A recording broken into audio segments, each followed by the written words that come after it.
আমরা খুব নিকট অতীতে, যেমন ধরুন ২০ বছরের ভিতরে দুইটি প্রতিষ্ঠানকে একেবারে ক্লপস হতে দেখলাম চোখের সামনে। নাম্বার 1 হচ্ছে আমাদের মিডিয়া হাউসগুলো, এবং নাম্বার 2 হচ্ছে আমাদের নারীবাদী সংগঠনগুলো। এই দুইটি প্রতিষ্ঠান তারা নৈতিকভাবে এত বেশি ভেঙে পড়েছে যে তাদের গ্রহণযোগ্যতা নিয়ে, তাদের উপস্থিতি নিয়ে মানুষের ভিতরে ব্যাপক ক্রিয়া প্রতিক্রিয়ার সৃষ্টি হয়েছে। আমি এক এক করে দুইটা প্রতিষ্ঠানের দুইটা বিষয় আমি উল্লেখ করব, একটু মনোযোগ দিয়ে শুনবেন, এটি শোনা খুবই জরুরি। প্রথমত আসি আমরা আমাদের নারীবাদী যে সংগঠনগুলো আছে এদের ব্যাপারে। আমরা শেখ হাসিনার আমল থেকে দেখে আসছি, তার আগে এত খারাপ অবস্থায় ছিল না। বরাবরই কিছু কিছু সমস্যা ছিল।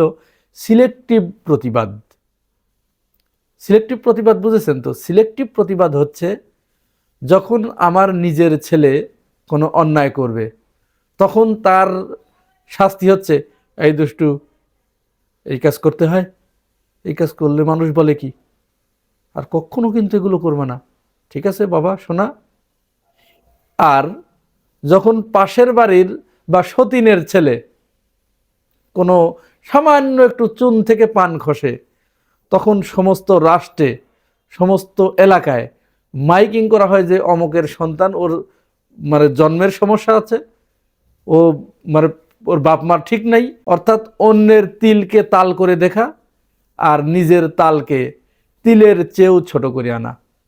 এই বিষয়টা শেখ হাসিনার আমল থেকে শুরু হয়েছিল।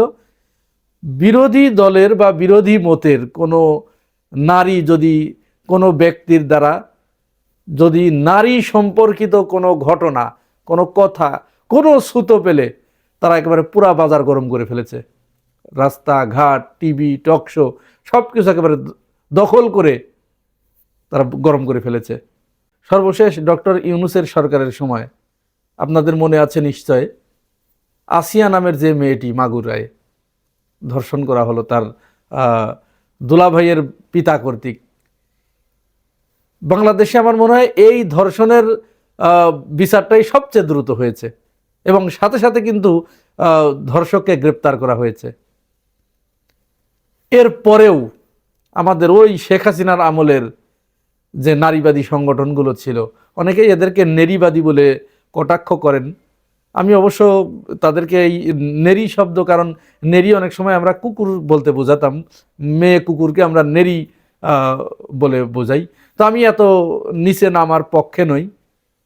কিন্তু তারা তাদের নিজেদেরকে এই পর্যায়ে নিয়ে গেছে, নামিয়ে ফেলেছে। এরা ওই সময় ইউনূস সরকারকে তো প্রায় পতন ঘটিয়ে ফেলেছিল। বিশেষ করে বামপাড়ার যে মেয়েগুলো আছে, এই লাকি টাকি দিয়ে এরা শাহবাগী যাদেরকে বলা হয়।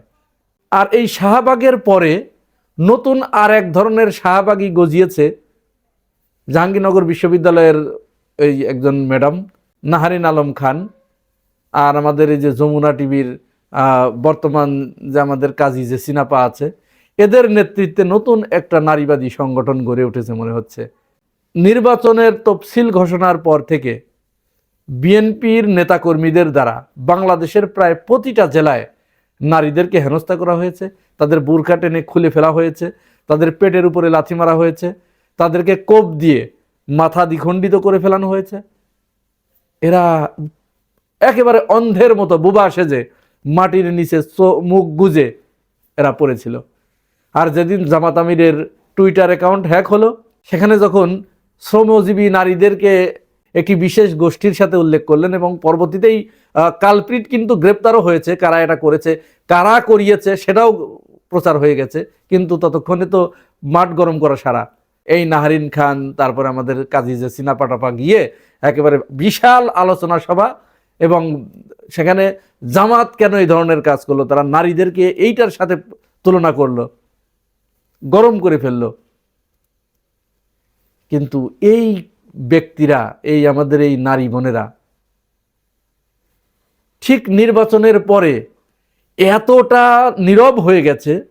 আপনারা জানেন গতকাল অর্থাৎ বৃহস্পতিবারে এই নরসিংদীর মাধবদীতে আমেনা নামের যে মেয়েটিকে, 15 বছরের মেয়ে, তাকে ধর্ষণ করা হলো। প্রথমে 15 দিন আগে তাকে ধর্ষণ করা হয়েছিল। এই ধর্ষণের পরে স্থানীয়ভাবে তাকে সালিশ মীমাংসার মাধ্যমে এটি আপোস রফা করে দেওয়া হয় এবং ওইখান থেকে বলা হয় মেয়েটিকে যে তুমি এই মেয়েটিকে নিয়ে এখান থেকে চলে যাও বা অন্য কোথাও রেখে আসো। বৃহস্পতিবার এই মেয়ের বাবা সেই মেয়ে আমেনাকে সাথে করে নিয়ে তার খালাবাড়িতে রেখে আসতে যাচ্ছিল। পথিমধ্যে যুবদল নেতা নুরা আমেনার বাবার কাছ থেকে আমেনাকে ছিনিয়ে নিয়ে তাকে গ্যাং রেপ করা হয় এবং পরবর্তীতে দুপুর 12টার পরে সরিষা ক্ষেতের ভিতর থেকে আমেনার গলায় গামছা পেঁচানো লাশ উদ্ধার করা হয়। এই ব্যাপারে আমাদের মিডিয়া হাউসগুলো এবং আমাদের এই যাদের নাম বললাম এরা এখন বোবা হয়ে গেছে, একেবারে টোটালি বোবা হয়ে গেছে। এখন এদের চিকিৎসা দরকার। বোবার চিকিৎসা কোথায় হয় সেইখানে নিয়ে এদেরকে চিকিৎসা করা দরকার। এই যে সিলেক্টিভ প্রতিবাদ, এটা একটি দেশের জন্য অশনি সংকেত। যে দেশে এই ধরনের সিলেক্টিভ প্রতিবাদ প্রথা চালু হয়ে যায় সেই দেশ আর মাথা উঁচু করে দাঁড়াতে পারে না। কারণ এখানে অপরাধীরা এত বেশি সোচ্চার হয়ে ওঠে, তারা বুঝতে পারে যে আমার পক্ষে হাজার হাজার মানুষ আছে। এই নুরাদের মতো হাজার হাজার ধর্ষক এই বাংলাদেশে এখন আছে এবং তারা মনের আনন্দে ধর্ষণ করে বেড়াচ্ছে, কারণ তারা জানে যে আমাদের পক্ষে কথা বলার মতো আপাতত আমরা কয়েকজন নারীকে আমরা তৈরি করতে পেরেছি। ঢাকা বিশ্ববিদ্যালয়ে গতকাল ছাত্র দলের এক নেতা একটি মেয়েকে সেখানে লাঞ্ছিত করেছে, আঘাত করেছে শারীরিকভাবে, এরপরে এদের মুখে কোনো কথা নেই। আচ্ছা চিন্তা করুন তো, এটা জামাতের কোনো নেতা কর্মী যদি এই কাজ করতো, এতক্ষণ জামাত ইসলামকে এই দেশ থেকে আফগানিস্তানে পাঠিয়ে দিত এরা।